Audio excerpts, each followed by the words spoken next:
ভিডিওটা back camera দিয়ে করা, কারণ সকালবেলা ঘুম থেকে উঠে যখন কাজে গেলাম তখন মুখে এমন অবস্থা, সো চিন্তা করলাম গাড়িটা চালিয়ে রেখে ভিডিও করি। এটা একটা বিচে এসছি, আমি প্রায়ই আসি। আমি মনে করি বিচে আসলে মন অনেক ভালো হয়ে যায়। বিচ তথাকথিত বন্ধু বান্ধবদের থেকে অনেক বেশি সেফ, ভালো এবং সুন্দর একটা জায়গা। আপনি অনেকে বলে বন্ধুর সাথে কথা বলে, বান্ধবীর সাথে কথা বলে মন ভালো হয়েছে। আমি মনে করি যে আমার একটু মন খারাপ হলো, আমি 2-4টা কথা বলে দিলাম, কয়েকদিন পরে দেখা যাবে এগুলো সে উসুল করবে, অন্যদিকে ঘুরে কথা বলবে। মানুষের নিয়মে এরকম। Maximum 96% 95% like that. Reciprocal interest থাকলে মানুষ একমাত্র তখন হয়তো একটু কারসিট করে কথা বলে। আপনি আপনার আগের ছেলে খুব সহজ সরল সবাইকে সব কিছু বলে দিলেন, কয়েকদিন পরেই ওইটা দিয়ে আপনারা গাইল করবে। এগুলো বহুত ভুক্তভোগী আমি। সো কাজ করলাম, সকাল ভোরে, অনেক ভোরে উঠেছি, অল্প বেশিক্ষণ কাজ করি না আমি স্টিল। সো আসলাম বিচে।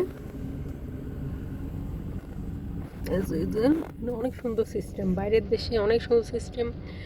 আমি বাংলাদেশের মানুষদেরকেও বলবো যে যদি পারেন, যারা চিটাঙ্গা আছেন তাদের তো সমুদ্র কাছে, সমুদ্র না থাকলে নদী আছে, বা কক্সবাজার চলে যান, বিভিন্ন সময় ডিসকাউন্টে হোটেলগুলো।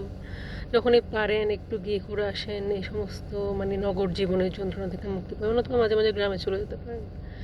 হ্যাঁ, আর মনটাকে একটু পরিশুদ্ধ রাখবেন, বিশুদ্ধ রাখবেন, মানুষের ক্ষতি করবেন না, মানুষকে নিয়ে গসিপ করবেন না, কাউকে র্যাগিং করবেন না। আপনি ভালো থাকেন, আপনি যদি ভালো থাকেন আর একজনকে ডাউন করার আপনার কোনো দরকার নেই। That's all. আমি আমার ইউটিউব চ্যানেলটা যখন করছিলাম তখন জাস্ট আমি যেহেতু ঘরে বসেছিলাম, মাঝে মধ্যে 2-1টা ইন্টারভিউ দিতাম, আপনার ইন্টারভিউ না, 2-1টা ইংলিশে ভিডিও দিতাম। কারণ আমার মনে হতো যে আমার ফ্লুয়েন্সিটা কন্টিনিউ থাকবে, 1-2টা দিলে আমার মেন্টালিটি এই টপিক্সের উপর আমি বলবো, আমার এগুলো কে দেখে। বাট এখন বিভিন্ন ঘটনায় আসলে আমি চিন্তা করছি যে আসলে কিছু কথা আসলে যদি ভালো কথা, পজিটিভ কথা বলা যায়, কেউ যদি দেখে বাই চান্স, তার যদি মনটা হিলিং হয়। কারণ আমি নিজে অনেক মোটিভেশনাল ভিডিও দেখছি, এক সময় দেখি এবং দেখছি, এবং ভবিষ্যতেও আমি চাই চ্যানেলগুলো আমি চাইলে না দেখলেও সাবস্ক্রাইব করে রাখি। হ্যাঁ, তো আমি সবাইকে রিকোয়েস্ট করব, নিজেও ভালো থাকুন, আরেকজনকে ফ্রাস্ট্রেট করবেন না। বাই।